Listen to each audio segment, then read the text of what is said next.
Naging sentro ng atraksyon sa Central Berlin ang Christmas tree na nagkakahalaga ng 2.5 million euros. Namangha ang mga Pinoy sa dami ng nagkikintaban at mamahaling Swarovski crystals na palamutin ito. May report si Grace Sheila Pickard. Ito ang Swarovski Christmas tree. Sa taas nitong 20 metro, itinuturing itong pinakamataas na Christmas tree sa buong Europa.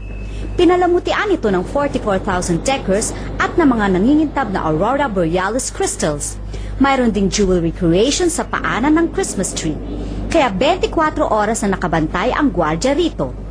Inabot ng 2.5 million euros ang nagastos sa Christmas tree. 2.5 million, it's a little bit too much, but they designed the whole central station, as you can see, and it looks very good this year. I haven't seen it last year, unfortunately, but still, I think it looks very good. The Swarovski Christmas tree, it's not so impressive, but it's okay, it's beautiful, and it's not too much. I like it. Maging ang mga Pinoy ay humanga sa Christmas tree, pero nang hinayang sa ginastos dito. Maganda siya, nakakawala ng stress. Feeling ng Pasko talaga rito eh. Sa akin na lang binigay yung 2.5 million na ginastos para dyan. Para sa akin, maganda. Kaya lang, masyadong napakamahal. Dapat, yung pera na yun, itulong doon sa mga mahihirap.